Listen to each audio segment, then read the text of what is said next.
walay sinugo nga labaw sa nagsugo kaniya. Karon nga nasayod na kamo sa maong kamaturan, bulahan kamo kuninyo kining buhaton. Wala ako magsulti mahitungod kaninyong tanan. Nakaila ako sa akong gipili, apan kinahanglan matuman ang kasulatan nga nag-ingon. Ang tao nga misalo kanako sa pagkaon mahimo nga akong kaaway. Kisultihan ko kamo niini sa wala pa kini mahitabo. Apan ini kahitabo na niini mutuo kamo nga ako mao ako. Sultihan ko kamo amo dawat kang bisan kinsa nga akong gipadala mudawat usab kanako. Ug mudawat kanako mudawat usab sa nagpadala kanako. Ang ebanghelyo sa Ginoo. Please be seated. Magandang hapon sa ating lahat. So sino ba ang pinakamalayo ngayon? Ikaw na taga-sanay. Kandihay, no? Sino pa ang sa Hingoog? Ikaw? Tagbilaran. Tubigon. Ikaw na Luway. Sugbo. Florida. Alila. Ikaw te. Butuan City sa Mindanao. Siquijor. Lapu-Lapu. Manila. Wow. Saan sa Manila? Quezon City. Wow. Welcome sa munti namin na tahanan sa Ministry of... Ikaw, Brad. Dumaguete. Wow. Meron din galing sa Spain. No? Lagi siyang... nakapanood siya sa atin last 2023. No? And then, nagalit siya sa kanyang kaibigan dahil maraming mga gilipak siya pag-ayos sa Facebook. Ginawan siya ng storya. Gusto niyang patayin through faith healers. At na-communicate niya yung faith healers. Sabi niya, gusto mo bang mamatayan? Bigyan mo ako ng 5,000 pesos. No? Just imagine, At sa panunood niya sa atin, doon, nagbago yung isipan niya. Galing sa traumatic experience niya, sa mga gawa-gawang kwento sa kanyang kaibigan, ay na-enlighten siya sa mga catechism natin sa social media. No? So ngayon, nag-search siya sa mga faith healers, sa Facebook, at gusto siya na niyang puntahan, pero nakita niya yung programa natin, punto per punto, at natauhan siya. No? So ngayon, ay malaki daw yung improvement niya. Lagi na siyang nagro-rosaryo, lagi na siyang nangungumpisal. Wow! Amen? May from Cebu po, saan yung from Cebu, na nag-bleeding siya for 2 years. Ngayon lang siya lumapit sa akin. From Cebu, no? Ano pangalan mo, ate? For 2 years, ha? Geraldine. Janet, no? Oh, si Geraldine yung taga Spain. Si ate Janet is from 2 years nag-bleeding. Pero ngayon wala na po yung bleeding niya, no? Bigyan natin ng papuri ang Diyos, no? Sumalubong siya sa akin ngayon. Tuwang-tuwa siya dahil 2 years yung bleeding niya. Kapag yung sakit mo ay hindi natural, walang doktor po makagamot sa iyo dahil hindi po natural yung sakit mo. Kung ang sakit mo naman natural, anong payo sa team natin? Listen to your doctors. Kung may delusional ka, may hallucination ka, consult your psychologists and psychiatrists. At makinig ka sa mga gamot. Makinig ka sa payo niya and then sundin mo yung medical advice niya. Di ba? Hindi naman lahat psychological yung karamdaman natin. Hindi din natural yung iba. Katulad ng ine-exercise natin last week. Na for 2 months, bedridden siya from Davao po. Nakita niyo yung video na sinishare ko sa Facebook na 6 na doktor na mga espesyalista ang nilapitan niya, walang makita na findings. No? Pagpunta niya dito, hindi pa siya makalakad. No? Pero sa awa ng Diyos ngayon, makalakad na po siya. Is it amazing? Not because of Father Darwin, but because of the sacraments, because of the sacramentals of the church, because all priests are in persona Christi. Ano ang mga pare? In persona Christi. At may, from Cagayan din, nakita niya, umiyak yung, nakalakad na siya, umiiyak, nag-share din. Father, alam mo Father, pumupunta din kami last year dito. Alam mo Father, 6 na taon na nagkasakit ako. Pabalik-balik sa doktor, at 14 na albularyo na ang nalipitan namin. Alam mo, Father, ang init sa likod ko, hindi ko ma-describe. Ang daming sakit mula ulo hanggang paa. Pero ngayon, Father, nag-receive na kami ng sacrament. And then the sacramentals of the church, ginagamit na namin. Father, after pagpunta namin dito, lahat ng sakit ko ay nawala na. Pero, by the way, mga kapatid, baka ma-focus kayo sa healing. Hindi yan ang pinaka-importante. Baka ma-focus kayo sa pagpalayas ng demonyo. May exercise ako ngayon, 2. Kung may sigaw dito, huwag kayong tatakbo, ha? No? Dito ako mag-exercise. By the way, pasensya na kayo sa lugar natin. Salamat sa Diyos dahil meron ng official donated land para sa ministry ito. Noong una, sa Balilihan, hindi pa po yun official, wala pa ma-donate yun. Bibig lang ang nag-donate. Wala pang document. Pero itong pangalawa natin, documented na po. Signed by our bishop. So, pasensya na kayo sa una na merong nag-donate sa atin ng una, pero hindi yun na-donated yung lupa. So, mga promises lang na i-donate. Pero hanggang ngayon, hindi pa na-donate. Yan ang totoo. So ngayon, nandito tayo sa Lila, sa Malinaw East. Nandyan tayo sa Lila ngayon. At ongoing yung construction. Doon ako galing, no? Nag-check ako sa mga tao doon. And then ongoing yung construction natin. Sa mga gustong tumulong, dahil hindi naman yan akin, it is owned by the Diocese of Tagbilaran po. At yan po yung center natin para yung mga pari na merong calling sa ministry ito, gusto ako na ma-share at maibahagi itong aking natutunan. Okay? At meron na tayo sa Diocese of Butuan na may pari dito na bumibisita for training. Isang linggo siya dito. Si Father Dines Prisco. No? So, kung merong mga pari sa sunod ng mga buwan, training center yung lugar natin. Pwede kayo mag-donate ng isang hollow block, isang kabilya, no? Okay na yun. No? Matatapos natin yun. And then magsagawa din tayo ng mga dormitory sa mga malayo. Meron silang matutulugan. 1.2 hectare po ang binigay sa Diocese of Tagbilaran. Amen? At nakagather na po tayo ng 1,493,000. Nakalimot ako sa dulo. Okay malala, ipopost ko po yung mga nagbigay. Kung wala yung pangalan ninyo, kindly communicate to our office. Dahil ilagay natin yung pangalan ninyo for transparency sake. Hindi yan to post your donation, but transparency sake. Okay? At huwag kayong mag-entertain ha kung mag-add yung kamukha ko dahil kinuha yung mga picture ko and then nagsagawa sila ng fake account, dummy account. At mag-add sa inyo. Hindi na po ako nag-a-add, hindi din ako nag-message personal sa mga Facebook page ninyo. Kung mag-message sila, personal, mag-doubt na po kayo. Hindi po ako maka-message sa inyo. Hindi din ako makatanggap ng messages, no? Galing sa inyo. To protect the Facebook page natin. Okay? Dahil merong magsisend, mag-ingat kayo, merong magsisend sa inyo ng message at then yung message na yon ay para ma-hack na yung account mo. Kaya nga, hindi kayo maka-message sa akin. No? Para hindi ma-hack yung account ko. It is all about protection sa Facebook page natin dahil ang dami ng followers natin. Beyond 500,000 na ang naabot natin na mga subscribers and followers. Amen? At kita dito lang ako sa Valencia, abot natin ang buong mundo. Amen? At meron akong isi-share sa inyo, maganda po ito. So, mamaya, after sa blessing of sacramentals, by the way, ang proceeds sa mga religious items, tinutulong natin sa mga scholars. Meron na tayong more than 40 scholars na tulungan. Ang itutulong natin galing sa mga religious items. More than 40 na po. At merong nag-apply, hindi na po kaya, no? Dahil may college na po yung mga bata at mga less fortunate po sila. And then meron ding 18 seminarians na natulungan natin. Para kung mamatay si Father Darwin, no, may papalit, no? Huwag kayong matakot mamatay. Ang katakutan nyo na hindi kayo mamatay. Huwag kayong matakot mamatay. Ang dapat katakutan kung hindi tayo mamamatay. Sa ganahan nyo, di na mamatay. Pagkaluoy din yun. No? Ako, ganahan mo mamatay anytime. Walang ayaw mo kahadlok mamatay. Amen? Ang kahadlokin ninyo nga di na mo mamatay. Pagkaluoy nyo. Magkaon naman sa inyo kagalingong tae. Musugot mo na, mangihi mo, inom na mo sa kagalingon yung ihi. Gusto kayo nagawin na ito maabot 100, no?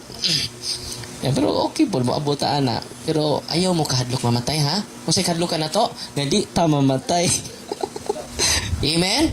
Kung sa'y kahadlok ka na to, nga di ta mamatay. Karoon na ka na tagsakit, 50 pa gani. Sabot, maabot 100. Amen? Balik ko na ko, ha? Ayaw mo kahadlok mamatay. Mahadlok ta kung di na ta mamatay. Nakishare ninyo nindot kayo ni. Kuya kayo during the exercise. Kuya ni si ko Saint Dominic balaan mo kayo ni. Saint Dominic de Guzman. Doon na counter siya. Meron siyang na-encounter na isang heretic. Itong heretic nito, lagi niyang tinutulig sa ang banal na rosaryo. Meron tayong 15 mysteries of the rosary during his time. Inuusig niya ito. Inaatake niya yung 15 rosary. At sabi ng demonyo, ito po, another beautiful and true story related sa rosary para ma-inspire kayo. Regarding Mama Mary and the rosary in the life of Saint Dominic occurred when the saint was confronted by a possessed heretic.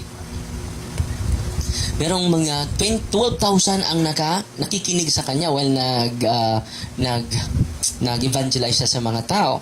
When Saint Dominic was preaching the rosary near Carcassonne, an Albigensian was brought to him who was possessed by the devil. Saint Dominic exorcised him in the presence of the great crowd of people. Kuyo. Nag-exercise siya. Pupunta ako dito. Bakit? To protect the victim.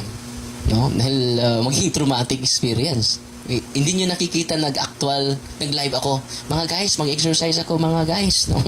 Magsimula na ako mag-exercise. Bawal yun. Bakit? Baka matuluma yung biktima. Dahil ang daming nakakaalam na possess siya. Diba? Depende yun eh. Merong mga biktima na okay lang. Meron namang biktima maging traumatic experience siya yung karanasan na yan. Kaya nga, walang exorcism na ginagawa ni Father Darwin na live. Bawal po. Merong ini-exercise natin, lumulutang na. Yung dalawang paa, lumulutang na. So, may demonyo talaga. Amen? Kung sisigaw man dito, normal na normal papasok during exorcism. Ito, yung ritual ng simbahan, the prayer of exorcism of the church. Dito po. First na aklat ko po ito sa exorcism book. Meron ng bago. Ito po yung luma. Grabe, no? May mga specific prayer sa mga love potion dito. Sa mga evil eye nandito. Kaya nga, yung mga hinaharas ng demonyo, mag-interview yung team natin. Hindi ako mag-exercise agad. I-process pa yan. Para sa pagrating ko, meron akong guide. Di ba? Ano yung prayer?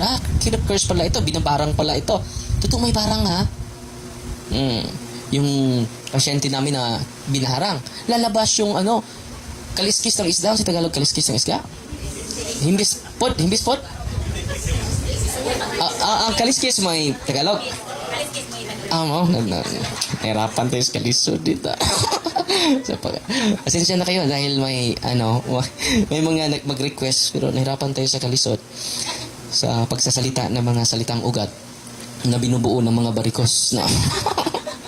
So, yun mga kapatid, lalabas yung mga kaliskis ng isda. Sabi ni nanay sa akin, alam mo Father, hinang-hina na siya. 10 months walang tulog. 1 oras lang ang pinakataas niya na tulog. Galing siya sa Manila, sabi niya, Father, pumaparito ako sa'yo, hindi upang gagaling. Dahil ang dami ko nang nilapitang na doktor. Mga dermatologist. Yung sugat niya, may mga maliit na sugat galing sa kanyang ulo hanggang pa. Maliit na sugat. Doon lalabas yung kaliskis ng isda. Sabi niya sa akin, Father, pumaparito ako, hindi upang gumaling, pumaparito ako upang maghanda na sa pagharap sa realidad sa kamatayan, Father. Sabi ko, anong sabi ng doktor? Sa sakit mo, walang findings, Father. Nag-argue ka nga kami. Nag-argumento nga kami sa doktor eh. Doon pa?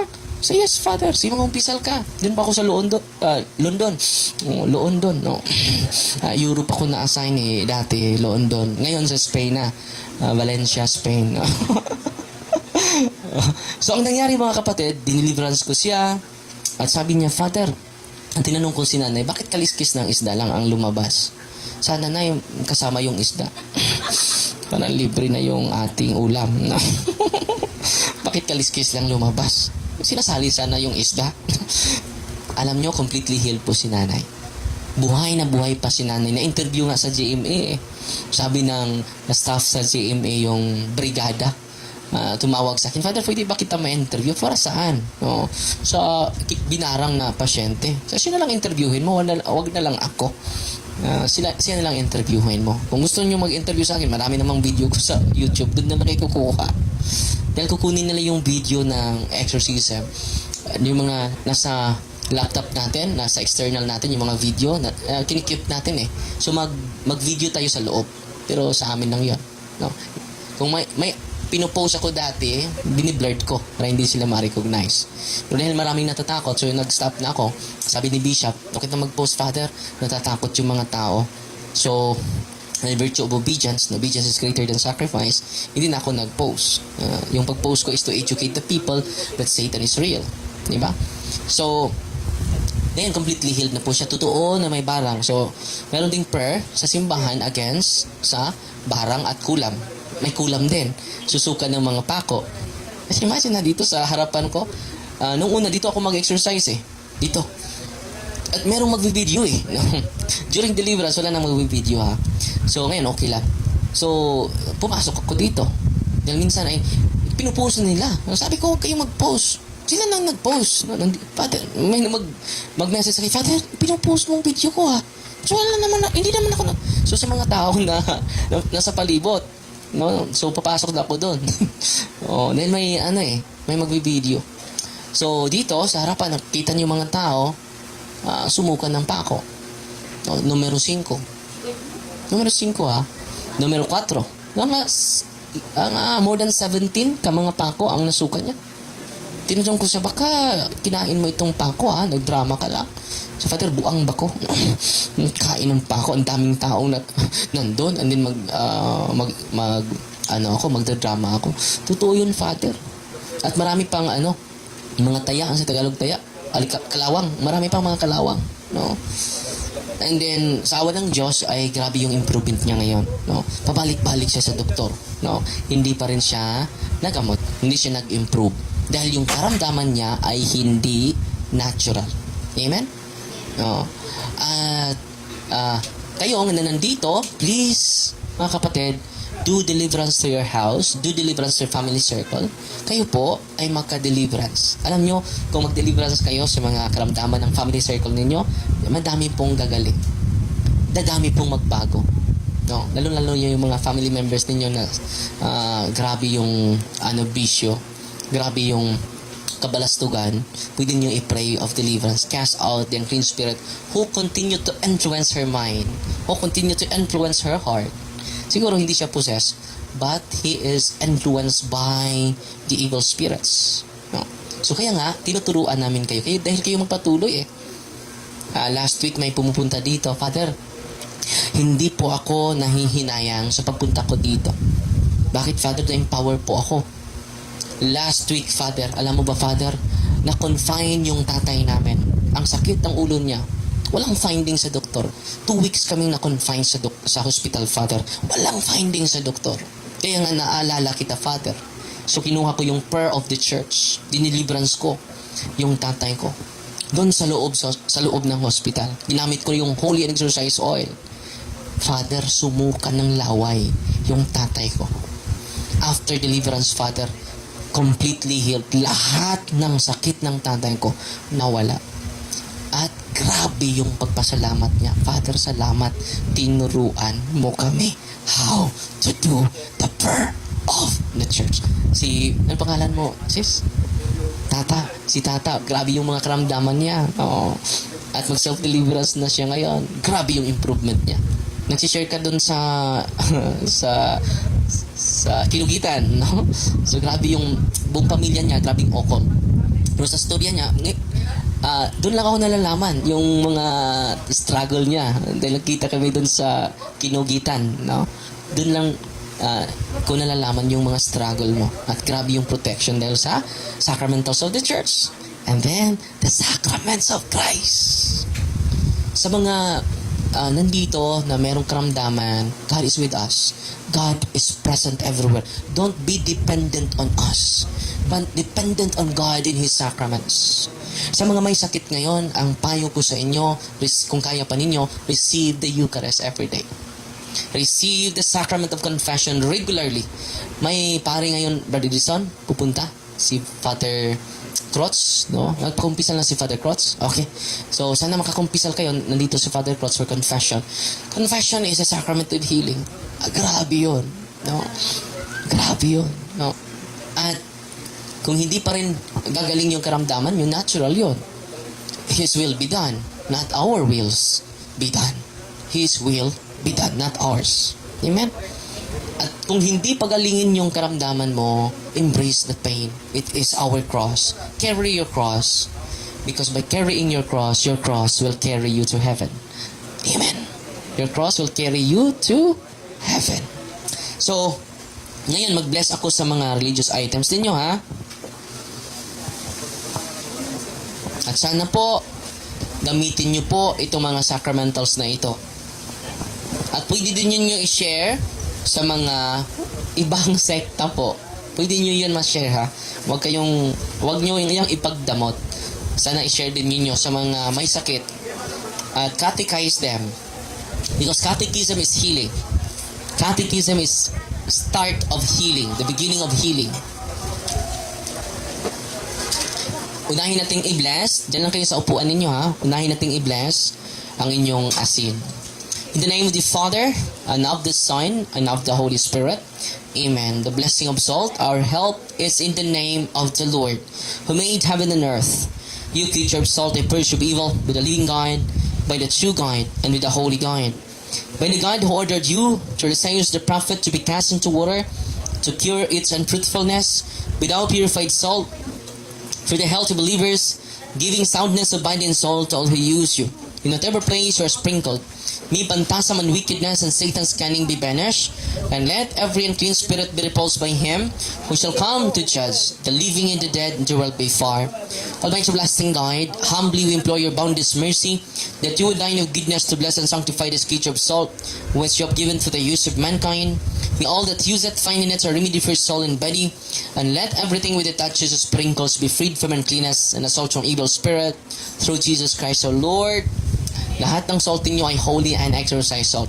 Sa mga na-late kanina, balik po kayo bukas or sunod na araw. Because hindi nyo alam paano gamitin ang mga sacramentals. Kailangan pa natin ma-educate sa mind and heart of the church. Because meron tayong sariling mundo eh. We need to listen and believe the teachings of the church. Not going beyond our own opinion. So ngayon, sunod natin i-bless ang tubig ninyo. Hey, Floreta, kumusta? No? Kumusta ka na? Magpa-exercise ka ngayon? No? Si Floreta, bagong kasal. Anong pangalan mo, bro? Lumiliwanag na yung mukha ninyong dalawa, ha? Si Floreta at si Abel? Brother Abel. Bago silang kasal, May 8, no? At si Floreta ay hinaharas ng demonyo. May aagaw sa kanya. Hindi ko alam kung mag-react pa ba ito. So, kumusta ka na? Mabigat pa rin yung katawan mo ngayon? Hindi na dati. Katulad ng dati. Hindi yan makalapit sa akin. Pero ngayon tingnan natin, no? I-exercise siya ngayon dahil bago siyang kasal. Before kasal, nag-react pa siya. Pero ngayon after kasal, tingnan natin. No? So ilang taon kayo nagsama? Mga mutaon po? Mutaon? 7 years. No. Akala ko mutaon, no? So isunod natin yung tubig ninyo. Okay? Buksan niyo yung tubig ninyo. You creature of God, the purge of evil. The name of God the Father Almighty, in the name of Jesus Christ, His Son, the Lord, the power of the Holy Spirit, the advocate, that you may be water free to brace us against the envious foe. May you be empowered to drive him forth and exalt him together with his fallen angels. May the power of the self-same Jesus Christ, the Lord, who shall come to judge the living and the dead, and the world by far. O God, for man's salvation, those dispense wondrous mysteries with efficacious sign of water, hearken to our prayer, pouring forth your benediction upon this element, as we consecrated manifold purifications. Let this creature serve you in expelling demons and curing diseases whatsoever, sprinkles in the homes of the faithful, be cleansed and delivered from harm. With some enjoy spirit of goodness and air of peace, freed from baneful and hideous snares by the sprinkling of this water. May everything opposed to the safety and repose of them that worldly end be banished, so that they may possess the well-being they seek, in calling upon your holy name, and be protected from all peril through Jesus Christ our Lord. May the salt and water be mixed together, the name of the Father, and of the Son, and of the Holy Spirit. The Lord be with you. Author of invincible strength and King of conquerable in power, ever the glorious triumphant one, who restrained the force of the adversary. Lagyan nyo ng konting salt. Who violently put down hostile influences, prostrate and fearsome, we beseech you, Lord. Consider kindly this creature of salt and water. Make it honored and sanctify it with a joyous sweetness. Wherever it is sprinkled in your name, may devilish infection cease, venomous terror be driven afar, but let the presence of the Holy Spirit be ever with us, as we implore your mercy to our Lord Jesus Christ, your Son, who lives and reigns with you, in the unity of the Holy Spirit, one God, forever and ever. Amen. Yung tubig ninyo ay holy and exorcised water. Sunod natin i-bless ang oil ninyo. Our help is in the name of the Lord, who made heaven and earth. God's creature oil, and cast out the demon from you. By God the Father Almighty, who made heaven and earth and sea, and all that they contain. Let the Osiris power, the devil's legions, and all Satan's attacks and machinations be dispelled, driven afar from this creature oil. Let it bring health in body and mind till you use it. In the name of God the Father Almighty, in the name of Jesus Christ, His Son, the Lord, the power of the Holy Spirit, the advocate, as well as the law of the same Jesus Christ, our Lord, who is coming to judge both the living and the dead, and the world before.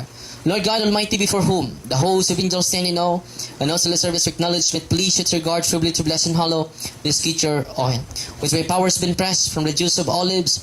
You have ordained it within the sick, so that when the may dwell, may give thanks to you, the living and true God.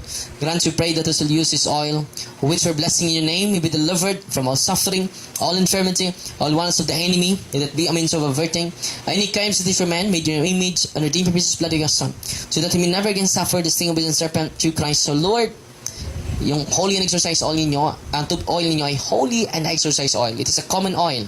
Tinatawag yung holy and exercise oil. Bakit common? Pwede gamitin sa pare, pwede gamitin sa laigo. Ikalawang oil is priestly oil, yung i-bless ng obispo. Priestly oil po yun. Hindi po pwedeng hihingi kayo doon. Hindi naman kayo pare. So, priestly oil po yun. Okay? Gamitin yun sa ordination, pagbinyag, at sa anoint sa mga may sakit, infirmorum. Mamaya po, lalabas po ako at mag-anointing of the sick po ako sa mga may sakit at pag-anointing of senses ako sa inyong lahat. And then sa mga may karamdaman, pakisabi sa deliverance team sa mga may karamdaman na walang findings. Okay? Huwag lang kayong magmadali ha, hindi naman kami magician. Dapat yung mga naharas ng demonyo sa level sa oppression and obsession, dapat ma-process kayo. Okay? Huwag kayong magmadali. Lalong-lalo na kapag walang findings sa doktor. Kung may findings sa doktor, receive the patuloy ka mag-take ng gamot mo, and then sacrament of confession, anointing of the sick, and Eucharist. Okay? Eucharist is more than instrument of healing. Yung instrument of healing ito, instrument of healing po ito, yung mga sacramentals. Yung gamot mo, instrument of healing po yan. Ang doktor, instrument of healing po yan. Ang pari, instrument of healing po yan.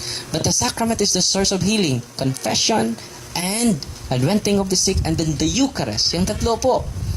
It is greater than instrument. Sa mga may sakit, dublihin nyo yung regular confession ninyo, dahil merong iba hindi sinasabi lahat yung mga kasalanan nila. Paano kagagaling yan? Diba? Make a regular confession once a month. Pinaka-mabuti yun. Pinaka-the best yun. And then mag-aral ka sa catalog of sins, dahil kung makikita mo yung catalog of sins, ma-guided ka. Kasalanan pala ito. Akala ko hindi. Diba? So, dahan-dahan ma-purify tayo sa ating contamination. Nadumihan tayo. No? So, sa pamagitan ng sacrament of confession, dahan-dahan tayo nalilinisan. Amen? Alam nyo, grasya yan. Ano yung grasya? Ang grasya ay ang buhay ng Diyos. Wow! When you receive the grace, you receive the life of God, the life of the Father, the life of the Son, the life of the Holy Spirit. Wow! No? Is it amazing? Grabe, no? Pero, hindi natin na-recognize yan. So, mamaya, sa mga hindi na makalakad, sa grabe na sakit, ibibigay ko po yung Eucharist sa inyo. Okay? Libre. Walang bayad. Nung umpisa kayo, may bayad ba? Nung panwenting kayo, may bayad ba? May interest fee ba? Sa simbahan, wala. The source of healing is libre po. Walang bayad po. Natutuwa ba kayo ngayon? No. So ngayon, lahat ng mga religious items ninyo ay bless natin. Incense, candles, rosaries, cross, needles, crucifix, sacred images of God, sacred images of the angels, sacred images of the saints, scapulars, bell. Pwede din magamit niyo yung bell while nag-deliverance kayo sa bahay ninyo. Ang tatay, yun ang merong pinakamakapangyarihan sa the whole family circle. Pangalawa yung nanay, pangatlo yung mga anak. So, Sunod nating i-bless lahat. General blessing po ang kasunod. Heavenly Father, to your Son, Jesus Christ, our Lord, in obedience to Him, who embraced the ministry He has entrusted to His bride, the church, grant now in your mercy, we pray, a very special and powerful blessing on all religious items, that we will hence use the ministry of healing, spiritual liberation, and exorcism.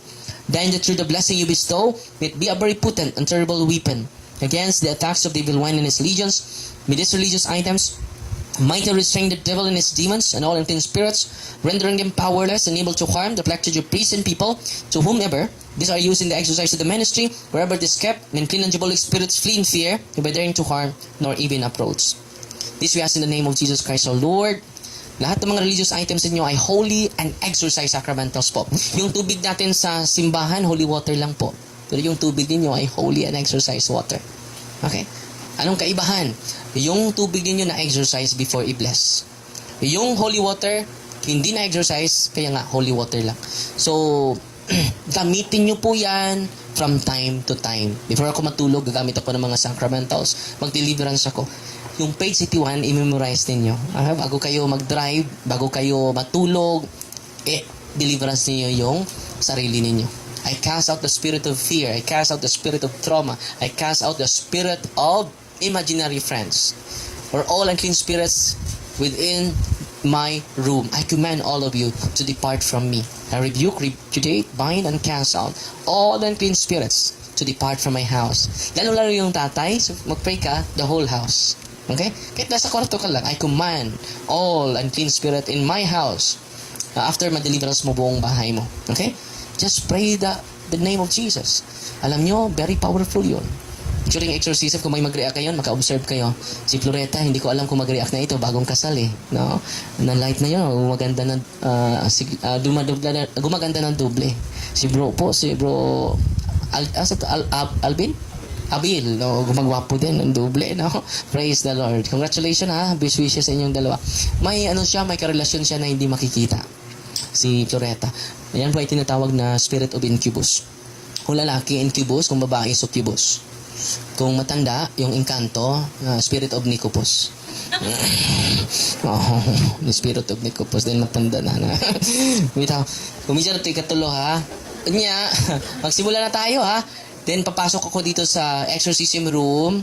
And then kung may sisigaw. At kung may mag-react dito, tatawagin yung lahat ng pangalan ninyo. Kung may mag-react dito, huwag kayong mag-video ha. Bawal po. Dahil protektahan natin yung kapatid natin. Hindi natin i-post, hindi din natin i-live. Amen? Lalabas ako mamaya after exorcism ko para mag-anointing of the sick, anointing of senses, and then ibibigay ko po yung Eucharist sa inyo. Okay? Nanay? Kunting tiis, nanay ha? The more we sacrifice, the more we sanctify ourselves. Sacrifice. Amen?